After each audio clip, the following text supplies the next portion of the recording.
So I think the whole idea of this morning's session is we're having a dialogue. You guys are aware of the topic. We're going to talk about developing leaders of tomorrow.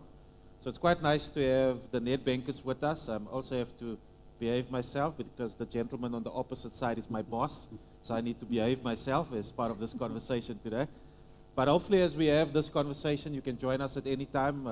We'll also ask you questions, as we go through this discussion. But it's quite nice to, from a Nedbank perspective, just to share with you what we believe is important for developing leaders of tomorrow. So first and foremost, I want to introduce the panel to you guys. On my extreme left is Abi Tabiani. He's the Group Executive for HR for the Nedbank Group.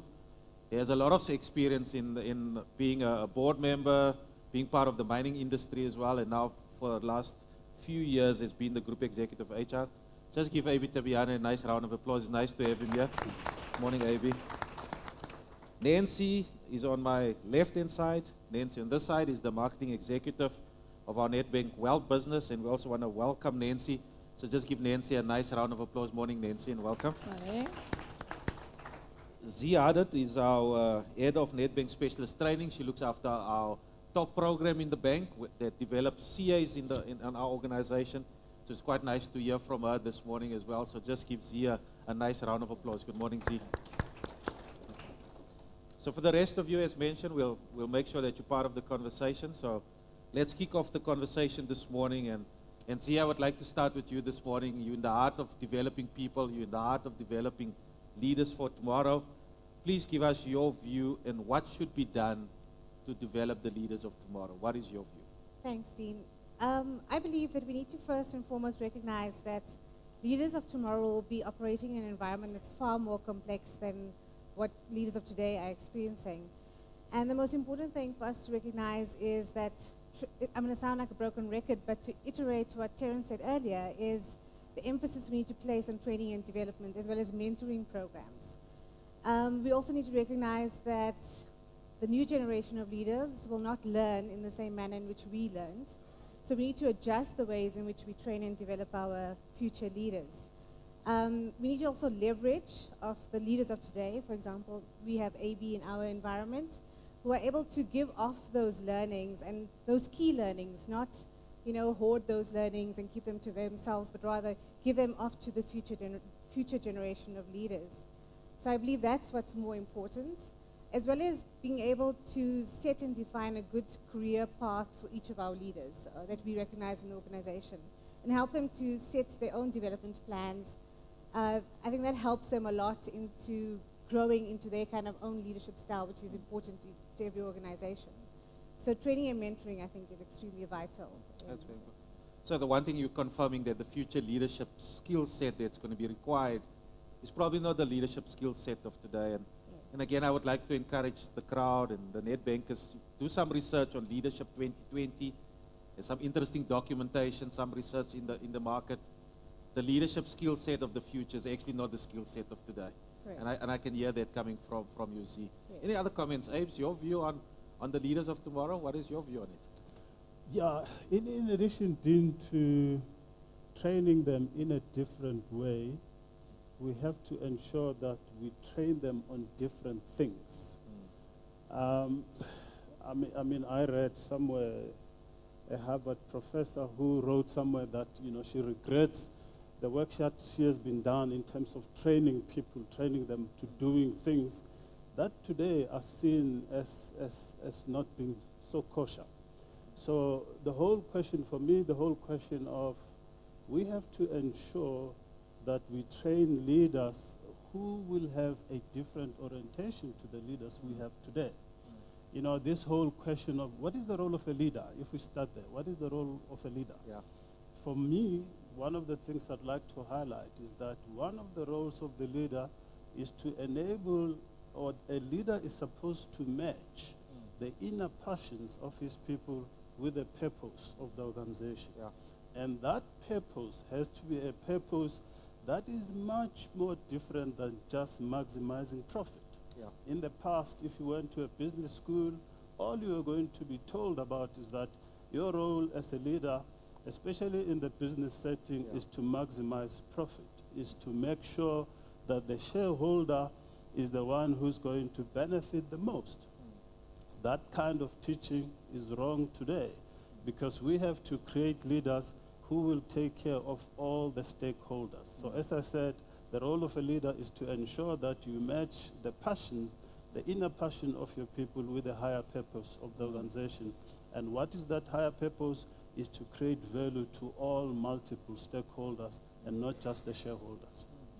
Abib, just on that question, why do you think organizations are battling to get that right? What is your personal view? Well, organizations are battling to get that right because organizations can't deal with this question of a purpose.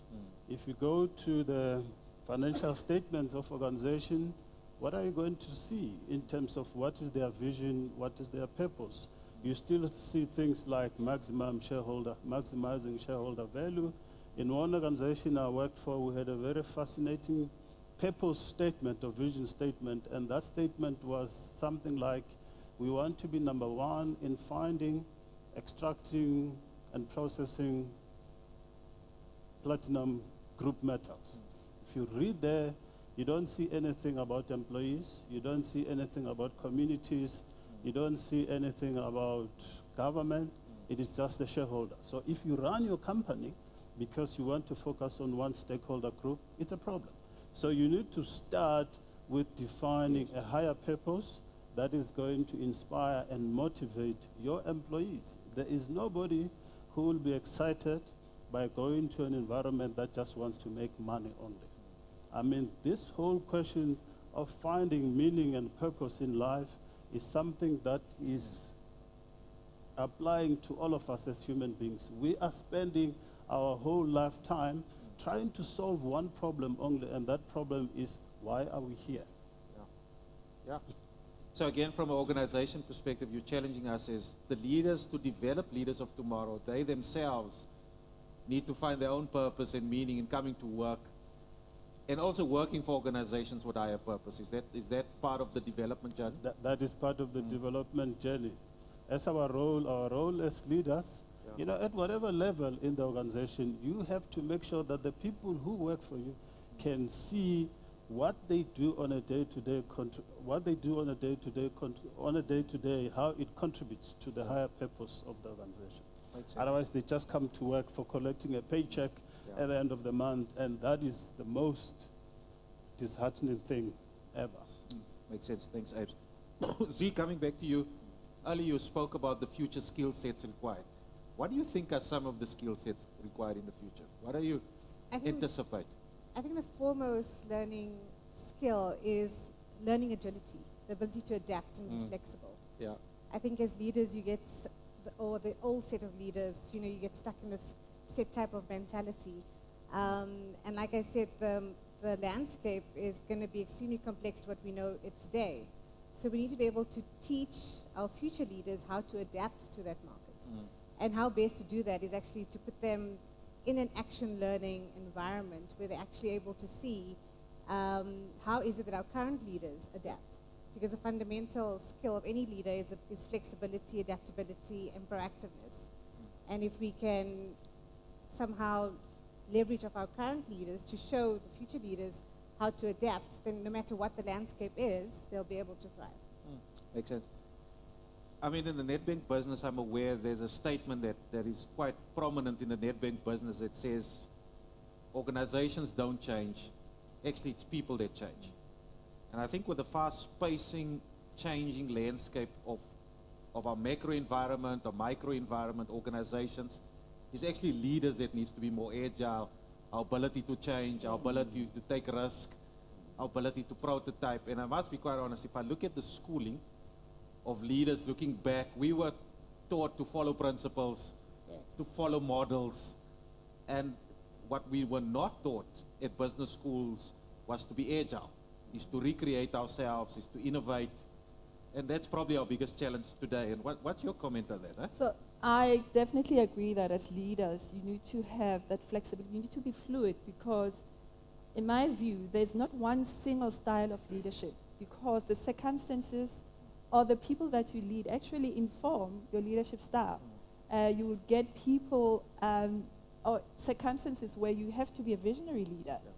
You get a circumstance where you have to lead by example, or you get a circumstance where you have to lead from behind. So you have to have a sense of uh, emotional intelligence to be able to read the situation, read the people that you lead, because some of them actually don't want to be led from the front. Some of them require you to actually push them, and they become empowered and they do their thing. Yeah, makes sense. Yeah. So what I'm hearing, Nancy, you're reminding us about the fact that leadership styles, leadership contexts, based on the environment, you must be able to adapt Yes. based on the environment and able to lead in an ever-changing environment. Yes. That's what I'm hearing from you, Yes, right? yes. No, that's cool. Just as leaders, and I've read your CVs now, some of us in this room has been in leadership roles for many years. And the landscape is changing. Abe, if I can start with you, if you think about your development journey and where you have been up till today, what has been your most profound leadership development journey so far that you can say, if I can have more of this, I'll actually be a better leader looking forward? If you look back in your career, that has been profound. It is quite strange, Dean, because in environments where, as a leader, I thought I knew better Yeah, than the people who worked for me, yeah. in those environments, I was a bad leader. Because I tended to approach things from, I know what needs to be done, Yeah. so I will just tell you, you know, and you guys must get on with it, you Yes. know. And the conflict situation that came as a result of that approach makes me realize now that that was a problem. As a leader, you will never be a good leader if you believe that you know better than the people who work for you. Yeah. In fact, leaders become great leaders by being put in a situation where they know absolutely nothing. Yeah. Yeah. Then you have to go out as a leader and say to yourself, firstly, how do I figure out what needs to be done here? Yes. Yes. And then you go to your people and you say, guys, let's figure out what needs to be done here. Yeah. In that situation, you become a much more better leader than when you know more than the people you lead. Yeah. And I think that's the problem. That's the challenge that leaders face today. It's because, number one, as you've said, the environment we operate in is much more complex, Yeah. volatile, and uncertain than it has ever been. Yeah. What you know today is out of date tomorrow. You Yeah. know, the things that brought you here as a leader, that make you to be successful up to today, are not the things that are going Yeah. to make you successful in the future. And if you do not change your approach, your mindset, you're going to run into trouble. Whenever there's a problem as a leader and you say, okay, let me sort out that problem, you're going to run into trouble. Yeah. As a leader, you have to realize that the problems we face today are much more complex, are much more multidimensional than they have been in the past. And for you to solve them, you need the collective wisdom of a much broader group of people than just you. Yeah. So what I'm hearing, and we've had conversations, and I won't share our Nedbank secrets, but what is definitely shifting is the role of leaders being a role and having this shared leadership across a group of people where you tap into the minds and the hearts of a collective to help you to resolve the leadership challenges you have in organizations. That's probably the shift we're busy seeing, eh, Abby?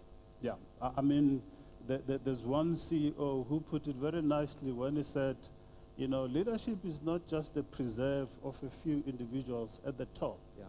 Each and every organization has a responsibility to democratize leadership. Yeah. Make sure that you have leadership right across all levels of the organization, because you need each and every person to be a leader, whether they have a title of leader or not. Yeah. But you need them to approach their work as a leader will approach their work. Yeah. So this whole question of everybody in the organization must become a leader, and the few leaders at the top must really rely on the collective wisdom of everybody in the organization is quite critical. Yeah. Otherwise, you're not going to survive in this volatile environment. That's very true. Z, just your view on your most profound leadership development experience as a leader and some advice you want to give us this morning. I think especially to Avi's point, what he said was almost self-reflection is that in your path to leadership, you have to maintain that you yourself have to be always morphing, always learning, always thriving on learning something new. And although the accountability may sit with you as a leader, the collective wisdom in involving those around you in your team in making those collective decisions is ultimately what helps you to succeed. When they are vested, when those around you are invested in what you're doing, they feel a part of the decision-making process. What they give off is far more greater than what you would have gotten if you had just told them, I want this spreadsheet by then to make this decision. But when you involve them in like, this is what the bigger picture is, these are the items of concern that we're not quite sure how to go around, getting their point of view sometimes is more of value as opposed to what you as a leader see. So they bring a different mindset to your point of view, what you're trying to achieve. And I think in my journey, my most profound moment was, and now I'm going to ambassador for Nedbank, is that we have this amazing program called Green and Growing Coaching Program, which is available to not only leaders, but to any person in the organization, where they can get their own life coach or be a part of a greater coaching team. So even as a leader, to be able to go to your life coach or to your mentor and ask for advice, I think is a great asset to have as a leader, because you're not an island unto yourself. The accountability doesn't always have to be with you. Sometimes just getting the feedback from others can put you in the right direction, because as a leader, you sometimes feel as though all of this power and pressure is on you to deliver and to succeed in a specific way.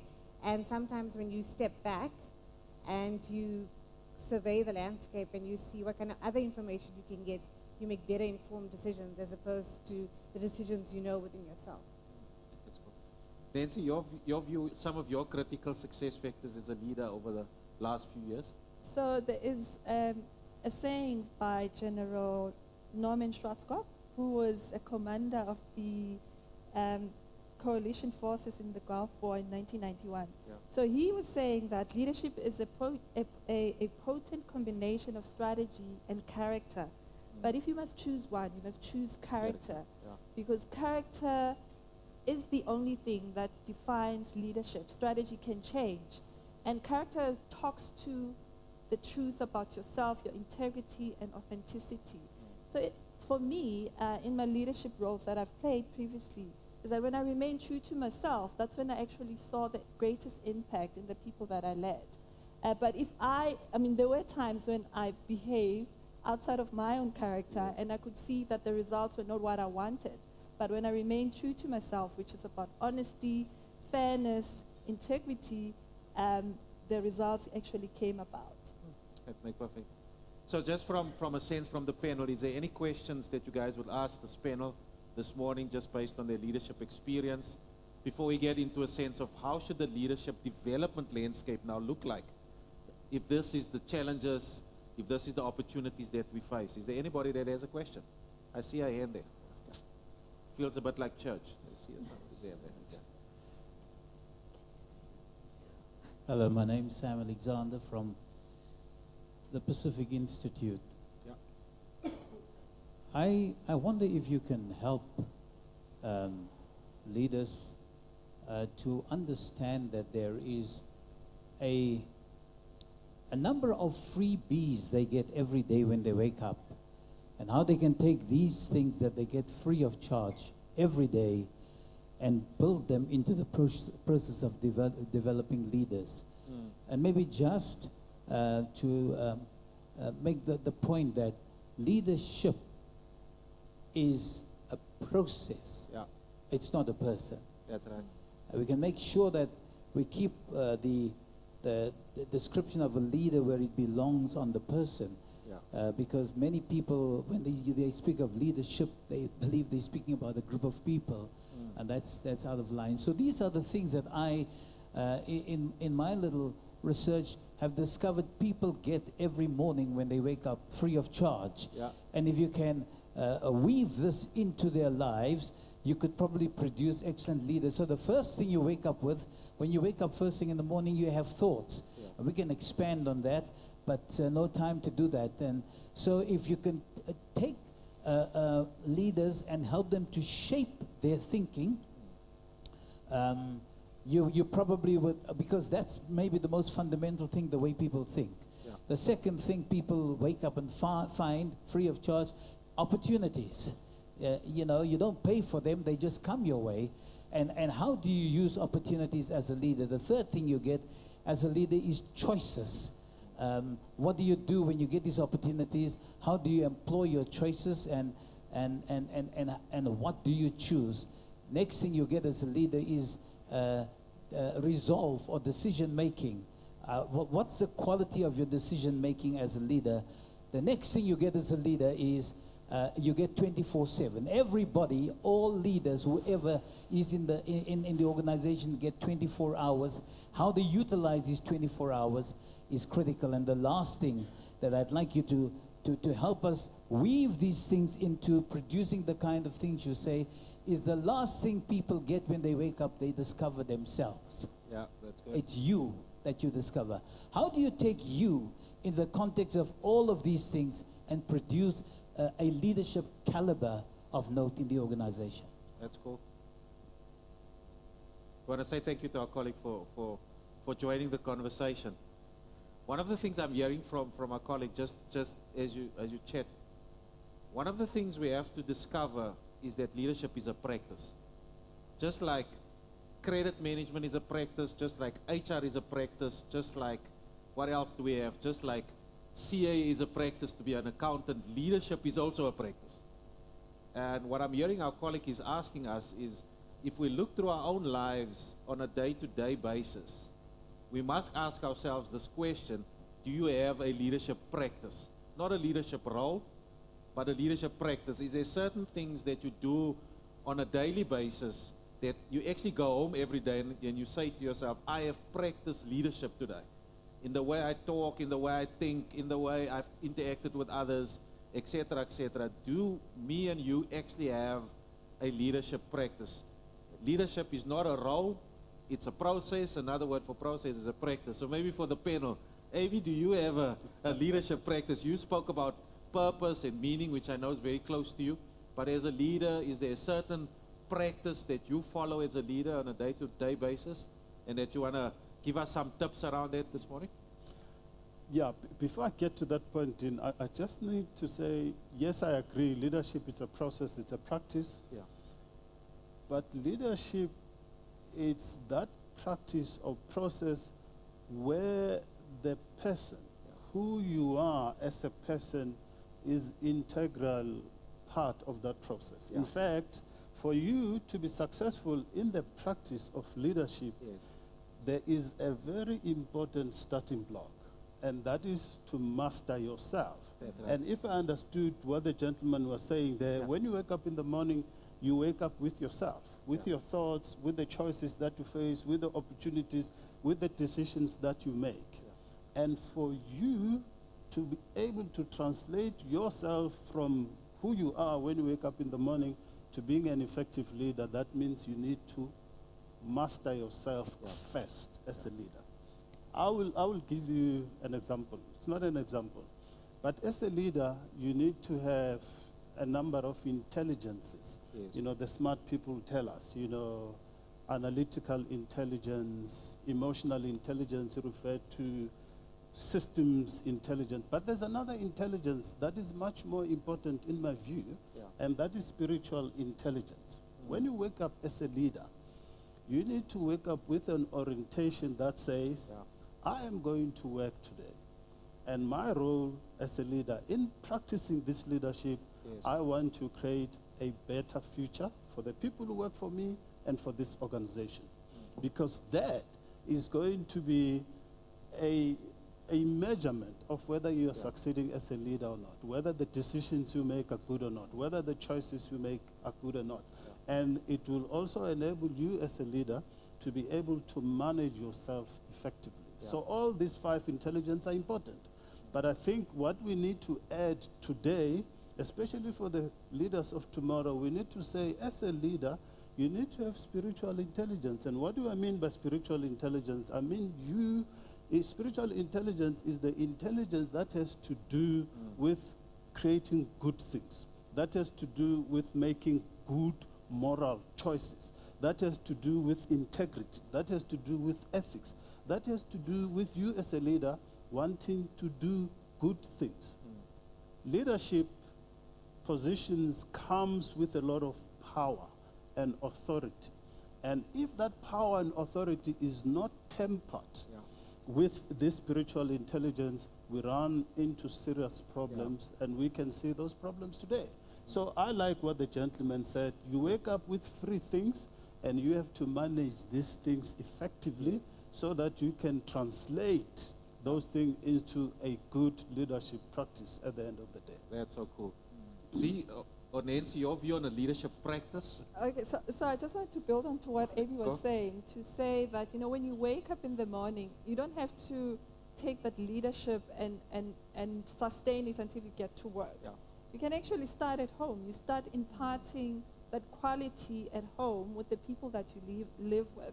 So with me, I've got 2 kids, I've got 2 boys, and the first thing I do is to share my day with them and what I expect from them during the day. And so that's my starting point. And I know that once I've done that, when I come to work, it's a continuation of my leadership quality. Yeah. And I also do that with my husband as well. Yes. So just I hope he lives up to your expectation. he does most of the time. But I think it's a continuation. You cannot actually segregate yourself, as Adi was saying, from your personality to your leadership at work. That makes perfect sense. Yeah. Z, your view on this? Yes, so exactly mimic Avi and what Nancy Yeah. said. Leadership is it's a lifestyle behavior. It's not a title or position, but a lifestyle behavior. And how you inculcate that into ordinary settings other than just your professional settings is where true leadership is defined. So whether you're able to, maneuver your family's calendar effectively is the same thing as maneuvering your calendar at work. Yeah. But I think what's vital, and then to Abi's point, is that when you make decisions, that moral standpoint is of utmost importance.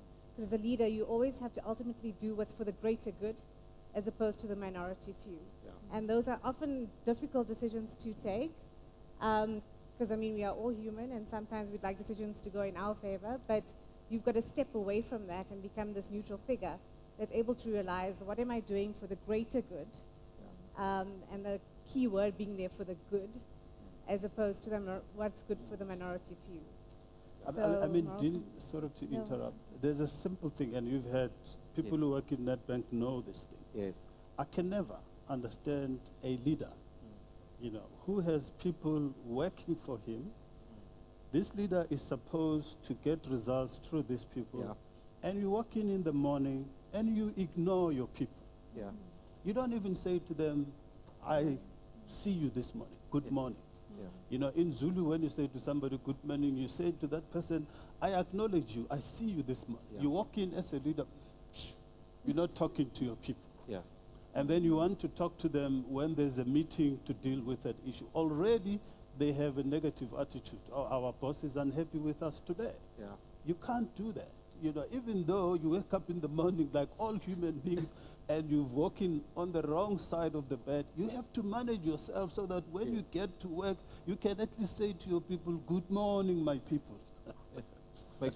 In the Nedbank business, as we know, we have a leadership philosophy that drives a lot of our conversations.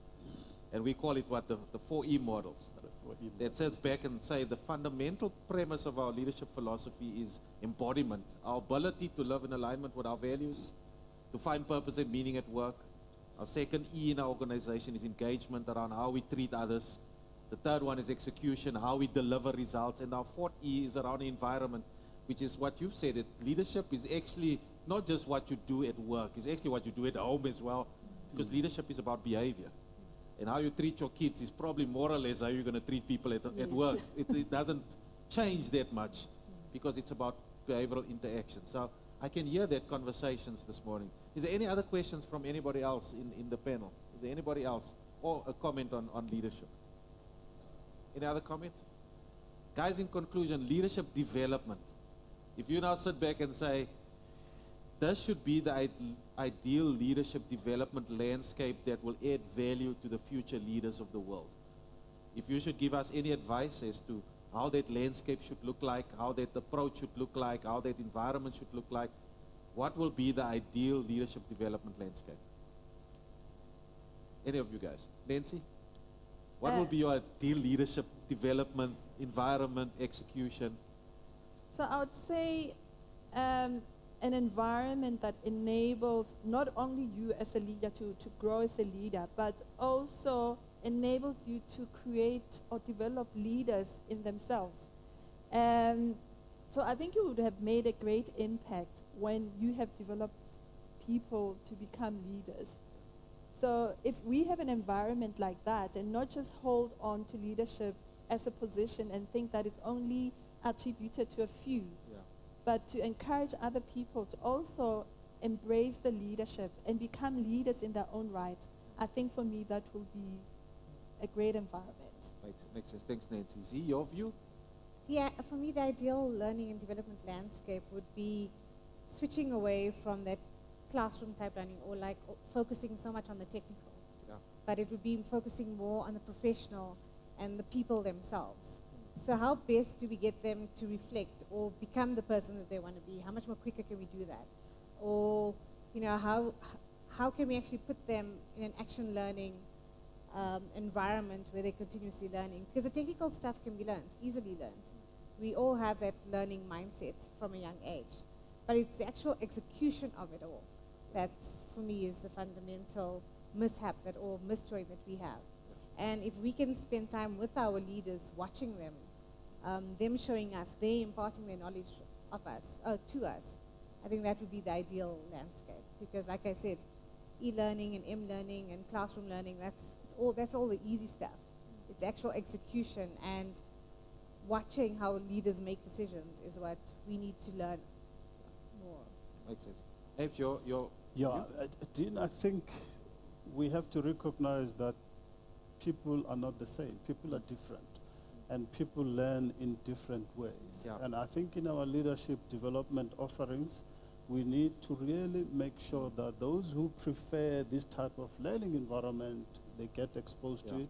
Those who prefer classroom training and reading a lot of books, knowledge, they get exposed to it. Because in my personal experience, I found that when I learn in a manner that I prefer, it's when learning happens. That's the first thing. The second thing is that I think we've had a little snippet of it today in that video. Leadership development that focuses on the intellectual aspects of leadership only, the knowledge, the skills, the competencies you have to acquire, it's only part of the picture.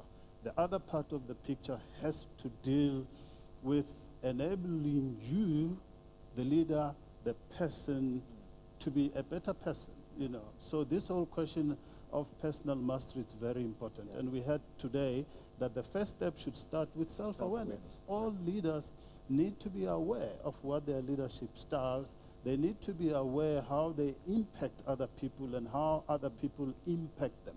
So before people start dealing with the knowledge aspects of leadership, I think they need to be taken through some personal mastery course that will give them some insight in terms of who they are as people, what is their natural inclination of doing things, and how they impact people and how people impact them. Because leaders fail not because of what they don't know, but they fail because they're not aware of how they just come across to other people. Makes perfect sense. Thanks, AB. If there's no other questions, is there no other questions? I think we're done. There's a question, Yes, sir? Hi, my name is Kugan, phoning from ArcelorMittal. Just a quick one. We're speaking about developing leaders of tomorrow. So my question is, what is tomorrow's environment? Have we deciphered that? Have we investigated it? Have we seen, because if we are developing people for tomorrow, we got to know what tomorrow entails. Now, I understand people spoke about, unstable, volatile, which means that our leaders need to be flexible. So the question that I've got is that, how do you go about deciphering what is tomorrow, and how do we, as future leaders, or hopefully we'll be future leaders, but how do we create or mold ourselves for tomorrow if for ourselves, I'm sure we're asking the question, what does tomorrow bring? Yeah. That's So have we sealed that off? What is tomorrow? So for us to adapt to it and to develop towards it. That's a good question. I know I'm chairing the meeting, but maybe I can respond because it's also at the heart of some of the research we're busy with. Some of the things that we've seen, there's a nice, if you go on to Google now and you Google leadership skills for 2020, there's some interesting research documents that you will find. There's one specific document that we've read recently, and that clearly indicates, because of technology introduction, that our world is going to become more virtual. That means leaders in the future are going to become more virtual. The fast changing pace of our society that we all are aware of, because again of introduction of technology, the landscape of what we need for our future leaders is definitely very different. And I showed Avi the other day this new leadership landscape for 2020. And you know what we discovered as a bank? We're actually trying to develop leaders for today. A lot of us are busy trying to make our leaders better for today. You know, make them better coaches, make them better personal mastery issues, social mastery issues. A lot of those things are still making leaders better for today. But if you do some of the research into the future, you soon realize that there's a different set of skills that's going to be required. And I do believe as heading up the learning function for the group, that if we talk about leadership development, we must have a fair sense of developing the leaders for today. But I think our biggest challenge now is to prepare our leaders for the future so that they can drag the organization into the future. Some of those skill sets that we've seen, and we're also debating that in the Nedbank business, is things like the ability to manage inclusion. I still think as organizations we battle in tapping into the wisdom of people that are different from us. In South Africa, and it's a hot button for AB as well, is around this whole issue around, we have diversity in South Africa, but we don't tap into the diversity of South Africa because we don't have an inclusive environment where we say everybody's opinion counts, and we need to tap into the wisdom of people that are different from us. It's a skill set that is required in our organizations, because why? If you don't do that, then again you'll battle with the concept of innovation, because innovation comes from different mindsets tackling a problem. So as a leader, one of the skill sets that we're definitely going to have to look at is our ability to tackle inclusion into the future and create an environment for that. And our leaders today are actually not that good in inclusion. Just as South African companies, we still battle with our past when it comes to diversity and inclusion. Other things that we're aware of because of technology, guys are saying technology is automating everything at the moment that human beings are manually doing. So what is going to become important is the social skills of society. I mean, the ability to manage relationships is probably going to become one of the key skill sets of leaders of today and to tomorrow. The ability to manage complex relationships, diverse relationships. AB calls it spiritual intelligence, emotional intelligence, social intelligence in today's society is probably going to be more and more of a challenge. Some of the other things that we're battling with in the banking business is the ability to manage change. You've managed agility. Most big corporates, Nedbank is no different. We battle in our ability to manage large-scale change because we're big, 30,000 people. We're not that nimble. We're not that agile. And when we want to make changes, we find it very difficult because we have 30,000 people. So that agility piece in our leaders is something that is becoming a non-negotiable. The ability to sit back and say, what you've done yesterday won't make you successful today. Change, adapt, and let's move on. It's another skill set in our leadership tool set that we're starting to pick up. The last one I want to say before I ask the panel for their view as well is our ability to prototype.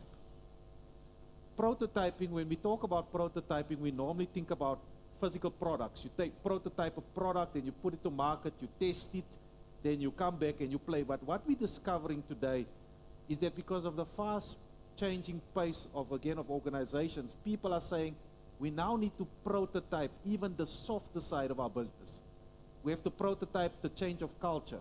We have to prototype the change of change. We have to prototype leadership development. So things must go faster to market, learn as quickly as possible, and bring back into the environment. So even the concept of prototyping on the softer side of business is becoming a challenge for leaders in the future.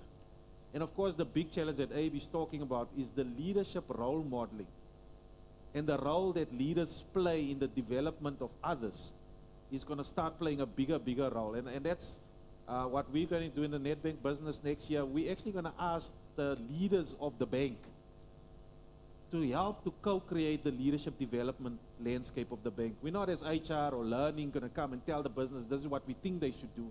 We're going to ask them because they must be part of the creation, they must be part of the sponsorship, they must be part of the facilitation of that process, and that is also going to drive a different culture in the organization. So we are at the burning point. A lot of people will tell you, and I don't know if you guys have experienced that the learning, the way we've done learning in the past, most of us are getting to a point and say, it's not as effective as it was in the past. Something has changed, something has shifted. And that debate is important for all of us to reflect on, and it comes back to a lot of the stuff we've been talking about. So maybe just to get a view on a few that I'm busy exploring as we go through that. But there's a nice document. You can send me your mail. I'll send you the doc if you can't find it. It's called Leadership 2020. Some interesting skill sets in there for the future. Very, very different than what we're talking about today. And that is scary. And 2020 is 5 years away. It is scary what the skill sets are going to be required for leaders into the future. That's just my humble view. Apes, your view on that? There are things that we know today, like the fact that the world we live in today is much more complex than it has ever been. The challenges that come from that complex world, are big challenges. We know that it's a volatile environment that we work in. We come from Nedbank. Half-yearly results in June, 15% up year on year. June. In August, we are in an environment where South African economy is possibly going into recession. We're seeing all the metrics that we're focusing on going south, downwards. 2 months only, June to September. So it's a very volatile environment. We're living in a world that is much more interconnected than it has ever been. A bank falls down in the United States in 2008, it affects the whole world. So we're living in an interconnected world. We're living in an uncertain world. Those are the things we know today. Now the question we have to ask ourselves is, do we think these trends that we see are going to continue into the future? And the answer for me is that I don't see them changing. In fact, I see them being much more amplified than they are today. The truth of the matter is we don't know what the world is going to be like tomorrow. We don't know for sure. But the trends that we see indicate to us that it's going to become much more complex than it is today, much more volatile than it is today, much more uncertain than it is today. We think so. It might change, but I don't think in changing it's going to go back to the certain less complex environment we saw 15, 20 years ago. It's unlikely to. So the question we have in terms of leadership development is, what type of leaders must we then develop to deal with this uncertain world that we're going to face? And the question of agility comes to the fore. If we can create leaders who are going to be agile, leaders who are going to react quickly to change, leaders who are going to quickly understand what is happening in the environment so that they can respond to that uncertain environment, we would have done our jobs. But if we are going to spend time focusing on, we teach you strategy, we teach you economics, we teach you, when you get to an uncertain environment, you're going to run into trouble. I said to Dean, I want to write an article about something we saw a few months ago. A guy goes into a gym, he's wearing a T-shirt. Some members of the gym look at this T-shirt and they say, no, we are offended by this T-shirt. They go to management and say, please tell this guy not to wear this T-shirt in a gym. And management, what does management do? Goes to the contract of each and every gym member and say, the contract say you shall not offend other gym members. Please take off the T-shirt. It's a completely reasonable thing to do. But in this environment we work in, it's a completely wrong thing to do. because this guy has got rights in terms of constitutional rights, and the gym membership is not very clear that you cannot wear this particular type of T-shirt. So we, in that gym environment, I used to own a gym. You train a manager to manage finances. You train a manager to increase sales, membership. You train a manager to deal with the operations of a gym. But this particular problem that arose has never happened ever again. So this particular manager was not prepared to deal with that issue. And by him quickly trying to solve the problem without understanding the environment within that gym operates. What are the constitutional rights of this individual? If I say he must not wear this gym, how is it going to affect other people who might not see a problem with this T-shirt? That's where agility comes in. We have to teach our people to quickly gather information if they don't have information, to have a diverse and a broad network of individuals who will give them different perspectives on a problem before they pull the trigger in trying to solve that problem. Yes, we don't know what the world is going to be like tomorrow, but if what we see today is going to continue, and there's no reason not to believe so, it's going to be much more volatile, complex, and uncertain in the future, and all we can do is to help managers to be agile in order to respond. Hopefully that answers your question. So what I'm hearing Avi is also saying, one of the skill sets that's going to be required is the skill set of sense making. Yeah. Your ability to make sense of your world is definitely going to be one of the key levers for leaders. So just think about you as a leader in this room, us as leaders. Do you have the ability to make sense of the complexity we face every day? Do you have frameworks? Do you have principles? Do you have recipes that allows you to make sense of your world? And over and above that, you have enough experience and gut that says it's not in a model, it's not in a framework, but I have this gut that tells me as a leader, this is the way to go. And that's our challenges, again, as leaders, that we're going to have to develop this frameworks so that you make logical sense, but even if the logical sense fails you, because the world is too complex, how do you create spiritual intelligence that says, I have a gut feel. Everybody's going this way, but I'm going to go this way, because something tells me that we need to do that. So, again, do we develop leaders in that way in organizations today? I don't think so. All right, so those are some of the future. From our two panelists as well, future skill sets as a question. What do you guys think would be important in the future?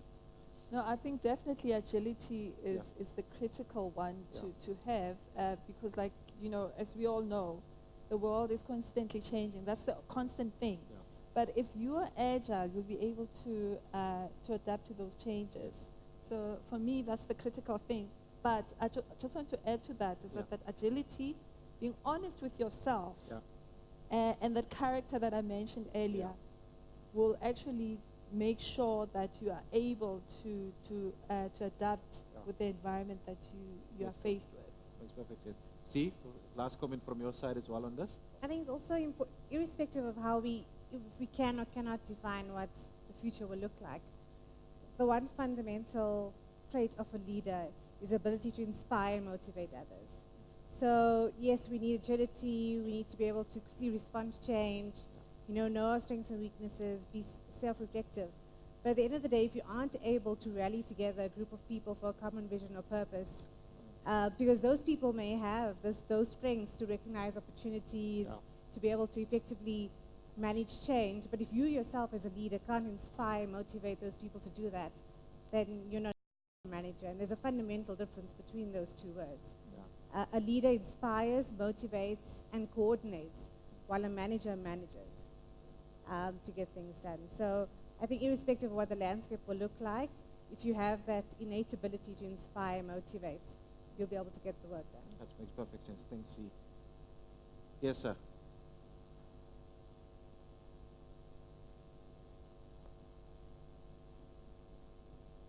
Thank you. I learned a very key thing in leadership that tells you nothing about leadership but everything about it. I drove once from Durban, and it was a very misty drive. And I I ascend to the Moy River area, and it gets so misty that it becomes absolutely dangerous to drive. And so I find a very delightful thing happening.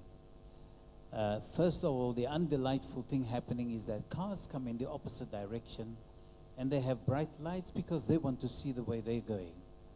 And of course, it's dangerous for me to travel in that way. But the most comforting cars are the ones that are ahead of me. And they don't show me bright lights, but they show taillights. When leaders go into the future and they want to lead people in a safe way towards the future, one good thing to do is don't show your team bright lights, show them taillights.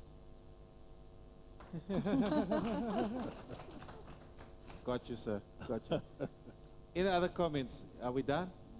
Are we done? Would like to say thank you for the opportunity to have this conversation. Thank you to my Nedbank colleagues. Thank you to my boss on the extreme left-hand side. A nice round of applause for the Nedbank panel. It was nice to have you guys. Thank you, guys. Thank you, Dean. Thanks, Dean.